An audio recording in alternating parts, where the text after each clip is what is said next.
So let's say you're a keen world of health and fitness, and you're looking to put on a bit of muscle size and bulk to tone up to try and improve your overall composition of the body.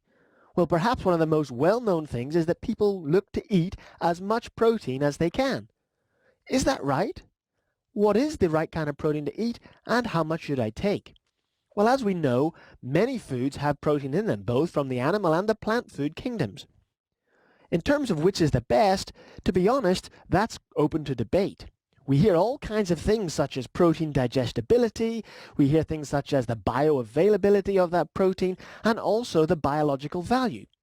Biological value is kind of based around whether or not there's enough amino acids of a particular type called the essential amino acids present in a food. We often hear this negatively talked about in that plant foods have lower biological value than animal foods. When we really get down to it and we look at lots of protein sources, whether plant or animal, we will find that certain amino acids tend to be lower in all types of foods. The issue is how much needs to be eaten for sufficiency of the certain amino acids that are a problem.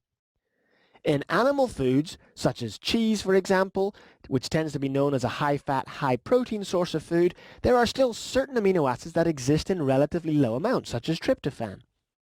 And the amount of cheese that would need to be eaten to get enough actually isn't that high. When we compare that to a plant food, maybe spirulina, or looking at something like soybeans, we'll find that these foods have more amino acids that tend to exist in lower amounts. They can be eaten in amounts that will provide sufficient amounts of all amino acids, so to refer to them as incomplete is really unfair. The difference is the volume that needs to be eaten.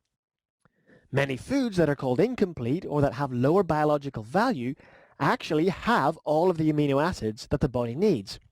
But the amount of many plant foods that needs to be eaten to gain sufficient levels tends to be much higher in the volume that needs to be consumed.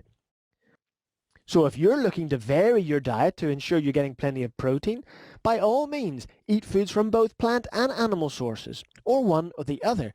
Just be aware of the volume that needs to be eaten. Most animal-based protein foods only need to be eaten in small amounts to get sufficiency. Plant-based proteins, most of the time as a general rule, need to be eaten in larger amounts to get sufficiency. That's ultimately what it comes down to. I'm much less concerned about whether it's a high or a low biological value and more concerned about the amount to consume to ensure the body has what it needs.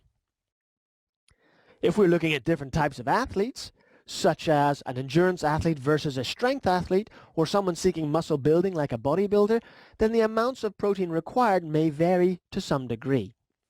Sedentary individuals are told to consume about 0.8 grams of protein per kilo body weight. However, once we step into the realm of fitness, health, and exercise, that tends to be insufficient in its total amount. Between endurance all the way up to maximal strength, usually the guidelines are somewhere between 1 gram of protein up to 2 grams of protein per kilo body weight, depending on the objective. So some basic tips then. Number 1, include some protein or a protein food source at every meal, breakfast, lunch, and dinner. If you feel the need for more meals than that in your patterns and your lifestyle, ensure that there's an adequate source of protein in those extra meals. If you're going to snack, ensure you include some protein in every snack.